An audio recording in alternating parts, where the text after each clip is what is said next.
Olá, primeiro ano, aqui é o professor Matheus e vamos à revisão do nosso primeiro bimestre.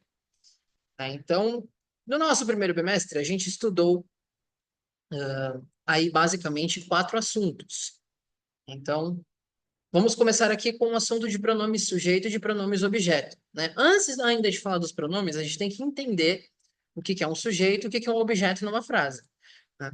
Então, o sujeito numa frase geralmente é aquele que pratica alguma ação, e o objeto normalmente é aquilo ou quem recebe uma ação, né? Então, aqui tem dois exemplos. Meus irmãos, perdão, quebraram o vaso, né? Então, olha lá, quem faz a ação aqui nessa frase, meus irmãos. E quem recebe a ação, aqui é o vaso. Então, meus irmãos é o sujeito da frase e o vaso é o objeto da frase.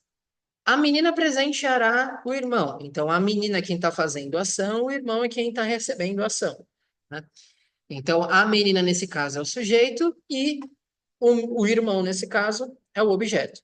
Tudo bem, por que que é importante a gente conseguir distinguir quem é sujeito e objeto na frase? Para a gente poder utilizar o pronome correto na hora de fazer a substituição.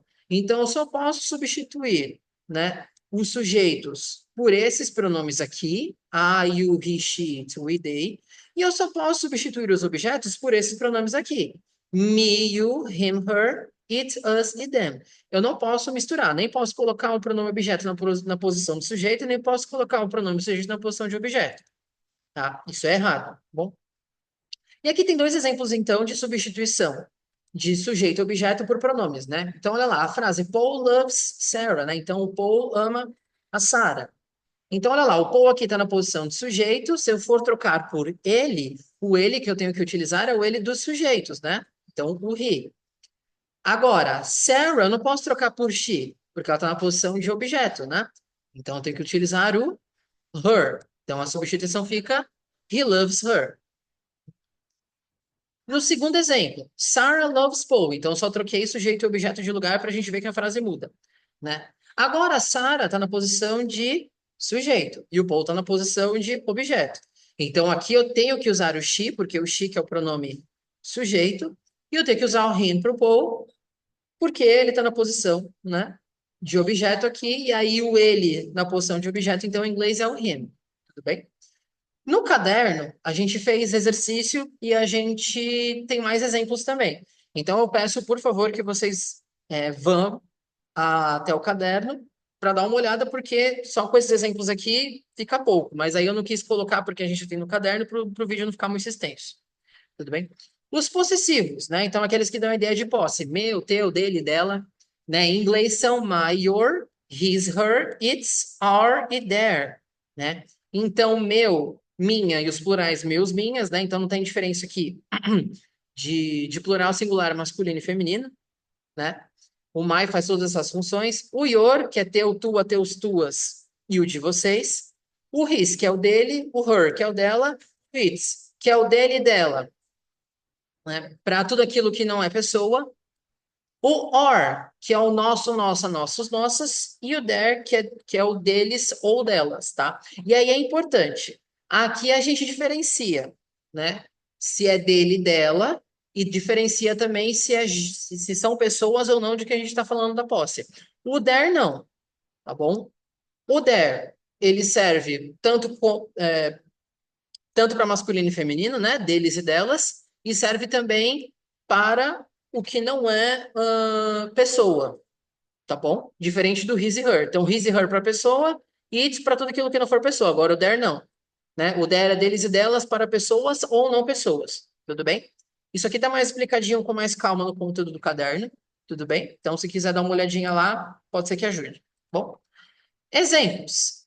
I am Diego and this is my daughter Samantha, né? Então eu sou o Diego, esta é minha filha, então possessivo minha, né? Samantha. They are rich. Eles são ricos. Their house is big. Então eles são ricos, a casa deles é grande. Lembrando que o possessivo em inglês, ele sempre vem antes da coisa. Por que eu tô falando isso? No português, tem alguns possessivos nossos, principalmente o dele e o dela, e o deles e delas, que vai depois do objeto, né? Então, a casa deles, o livro dele, né? Agora, em inglês, não, é sempre antes, independente do possessivo. Então, his, her, your, my, todos vão vir antes do objeto de que a gente está falando. Tudo bem? Então, a casa deles, their house. Apesar do deles estar na frente no português, no inglês não. No inglês está antes. Sempre antes. Todos eles. Bom? E aí, a gente também tem mais exemplos no caderno e exercícios disso. Tem que dar uma olhadinha lá. Tudo bem? Cognatos e falsos cognatos, né? Os cognatos são aquelas palavras entre um idioma e outro, né? Entre quaisquer dois idiomas, não necessariamente inglês e português, apesar da gente ter estudado com mais foco no inglês, né? Que tem grafia, ou seja, forma de escrever igual ou parecida e mesmo significado. Então, por exemplo, a palavra banana, né? Que em inglês é banana.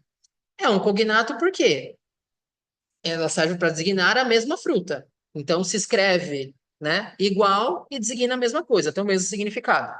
International não é escrito igual, porque a gente fala internacional, né, muda a letra C, porém a grafia é parecida e tudo bem. É um cognato porque descreve a mesma coisa. Elephant, decision, são todas palavras desse grupo. Tudo bem? Agora, falsos cognatos, né? Os falsos cognatos são aquelas palavras que parecem, mas não são, né?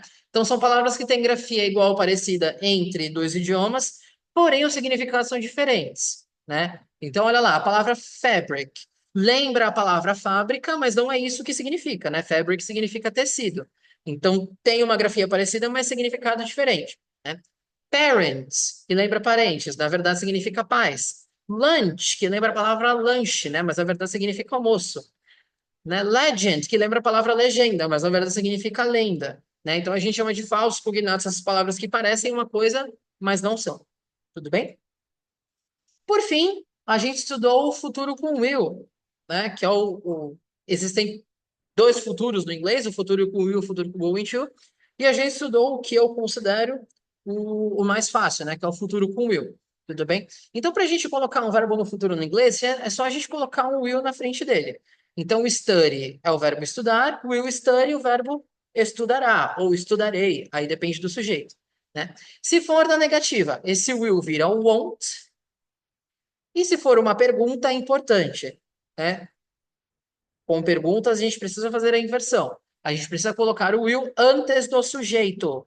Tá? Vocês gostam de memorizar como começo da pergunta, mas eu não gosto de memorizar como começo da pergunta porque pode ter palavras que vêm antes, tá? Então, o will antes do sujeito, tá? A regra é essa. Então, she will study on Sunday. Ela estudará, então, will passando o study para o futuro, ela estudará no domingo. Na negativa, she won't study on Sunday. Então, ela não estudará no domingo. Então, won't, a negativa de will. Will she study on Sunday? Então, em perguntas, a gente tem que realizar a inversão, né? Com o verbo be, né? Com o verbo ser, estar. Então, olha lá. We will be at the mall, tá? Às 8. Perdão, at 8. Desculpa, comecei a ler em inglês e mudei para português. Então, we will be at the mall at 8. Desculpa. Tá? Então, aqui é o verbo ser ou estar. Então, will be pode ser tanto será quanto estará. Aí depende da situação. Nesse caso aqui, como é no shopping, então a gente só pode traduzir para o estar, né? Então, nós estaremos no shopping às 8. Na negativa, nós não estaremos no shopping às 8. We won't be at the mall at 8. E se for uma pergunta, nós estaremos no shopping às 8? Então a gente tem que fazer a inversão.